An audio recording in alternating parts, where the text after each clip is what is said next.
कहानी सुनना सुनाना भी बड़ी मजेदार बात है। कहानी के नाम बचपन की यादें ताजा हो जाती हैं जब दादा दादी कहानियां सुनाया करते थे। अब तो दादा दादी भी इंटरनेट हो गया है, सब कुछ गूगल बाबा की इस दुनिया में हाजिर है। तो मैं यानी आपका कथावाचक दोस्त अमित खान एक बार फिर एक बड़ी मजेदार कहानी लेकर हाजिर हूं। कहानी का नाम है हजामत। ये एक ऐसे बार्बर यानी बाल काटने वाले नाई की कहानी है जिसने लोगों को ठगने के नए नए तरीके इजाद कर रखे थे। वह बाल उगाने वाला फर्जी तेल भी महंगे दामों पर बेचता था। लेकिन एक दिन एक ऐसा ग्राहक उस बार्बर की जिंदगी में आया जो उसी की तबीयत से हजामत बनाकर चला गया। हास्य व्यंग से भरी एक बेहद मजेदार कहानी जो आपका सचमुच खूब मनोरंजन करेगी। तो आइए कहानी के दिलचस्प संसार में चलते हैं। हमारी गली के चौपले पर बार्बर की एक दुकान थी।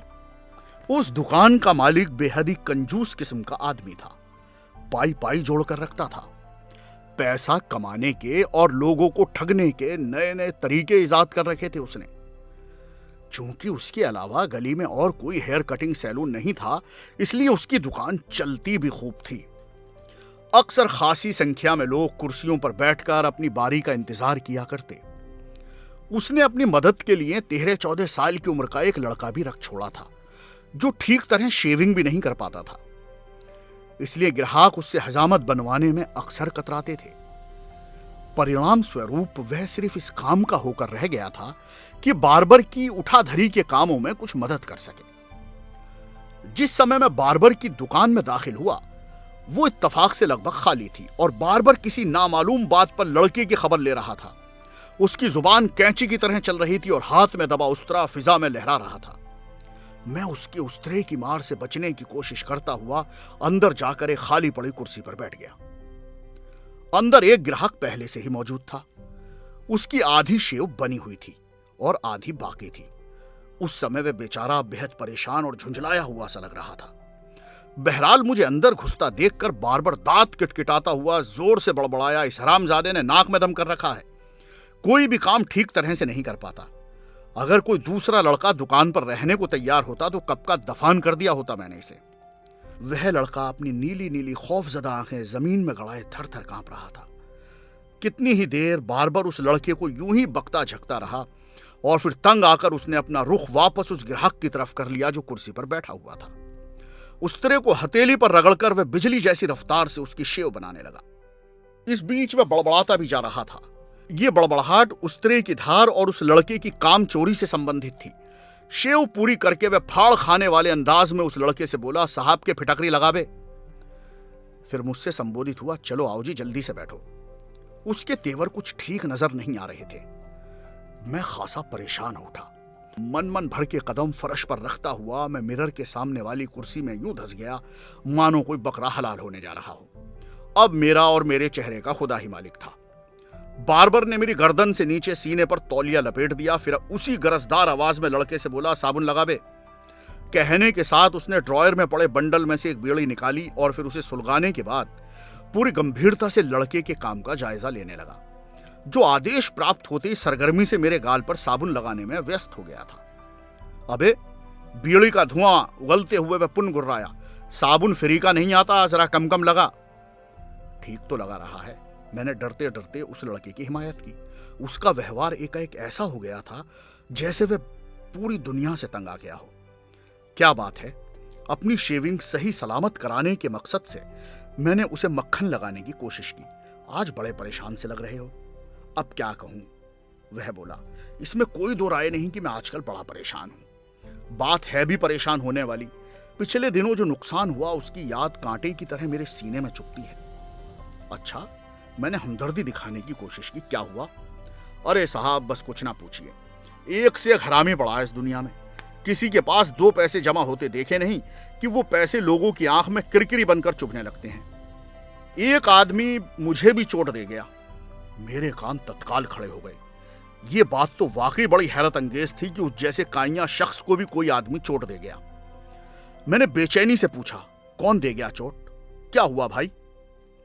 बताता हूं, उसने कहा। फिर तल्ख स्वर में लड़के से बोला, कमबख्त, तेरे से साबुन भी ठीक तरह से नहीं लगता, आंख तक लगा दिया, चल परे हट।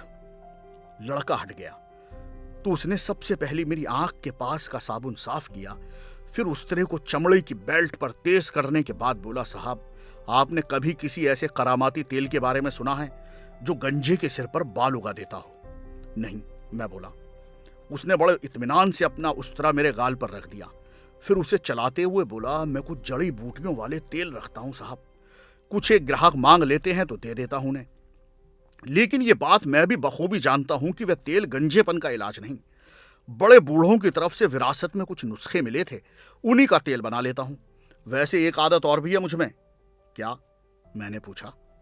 कभी कभार मैं नए नए तजुर्बे करने की गरज से जड़ी बूटियों को इधर उधर भी करता रहता हूं, और जिस नुस्खे में कोई जड़ी बूटी कम या फालतू डालता हूं उसकी एक स्लिप तेल की शीशी के ऊपर चिपका देता हूं, ताकि वक्त बेवक्त जरूरत पड़ने पर उस तेल का एक्यूरेट फार्मूला मुझे हासिल हो सके। ओह, मैंने तारीफी निगाहों से उसे यूं देखा मानो मैं उसकी इस आदत से बेहद प्रभावित हुआ हूं, जबकि हकीकत यह थी कि मैं उसके तेलों से बखूबी वाकिफ था। उसने लोगों को ठगने के जो नए नए तरीके इजाद कर रखे थे, तेल बेचना भी उसी ठगी का एक हिस्सा था। हकीकतन उसके सभी तेल एकदम बकवास थे, शायद ही कभी किसी को उन तेलों से कोई फायदा पहुंचा हो। मेरी शेव बनाते हुए बार्बर ने आगे कहा, आज से कोई 2 माह पहले की बात है, एक आदमी मेरी दुकान पर आया साहब। उसका सिर तरबूज की तरह चिकना और सफाचट था। शेव बनाते समय उसने पूछा, आपके पास कोई अच्छा सा तेल होगा जो मेरे सिर के बाल उगा सके? उसने ये भी कहा कि वह लंबे समय से किसी अच्छे तेल की तलाश में है, जिसके बदले वो अच्छी खासी रकम भी खर्च करने को तैयार है। रुककर बार्बर ने चमड़े की बेल्ट पर पुनः उस्तरा तेज किया और फिर दोबारा सिलसिला शुरू करते हुए बोला, मैंने उसे अपने तेल के बारे में बताया और आग्रह किया कि वह मेरा तेल इस्तेमाल करके देखे, जबकि हकीकत यह थी मैं खुद जानता था कि मेरा तेल एयरपोर्ट की तरह चिकने उसके सिर पर बाल नहीं उगा सकता था। लेकिन चूंकि वो अच्छे पैसे खर्च करने के मूड में था, इसलिए मैंने उस आसामी को हाथ से जाने देना बेवकूफी समझा। लेकिन साहब, मुझे कहाँ मालूम था मैं जिसे आसामी समझ रहा था वो तो खुद मेरी हजामत बनाने के उद्देश्य से मेरे पास आया था। उस आदमी का नाम चंद्र प्रकाश था। वह तेल की शीशी लेकर चला गया। कोई 30-35 दिन बाद वो दोबारा मेरी दुकान पर आया, और साहब जब उसने मुझसे ये कहा कि वो वही चंद्र प्रकाश है जो आज से महीना भर पहले तेल की शीशी ले गया था, तो मैं बेहोश होते होते बचा। क्यों? मेरी आंखों में भारी हैरत के चिन्ह उभरे। साहब, उसके तरबूज जैसे चिकने सिर पर जहां महीना भर पहले बाल तो क्या, बाल का एक बच्चा भी नहीं था, वहां ढेर सारे बाल उगे हुए थे। मुझे शक हुआ कहीं वह विग न पहने हो। अपना शक दूर करने के मकसद से मैंने उसके बालों को नोचा खसोटा तो चंद्र प्रकाश उछलने कूदने लगा। उसके बाल 100% असली थे। मुझे इस बात पर भारी आश्चर्य हो रहा था कि मेरे तेल ने इतना बड़ा करिश्मा कैसे कर दिखाया था। आगे क्या हुआ ये जानने के लिए आप हजामत कहानी का सेकंड और आखिरी पार्ट सुने। एक फौजी की सेक्स लाइफ सबसे ज्यादा नीरस होती है। शुरू से ही शिक्षा दी जाती है, देश के नागरिकों के लिए जियो, देश की सुरक्षा के लिए जियो। उस औरत के साथ रात गुजारने का एक अलग ही आनंद था। वह खूब खेली खाई थी। उस रात मुझे पहली बार उसका नाम पता चला।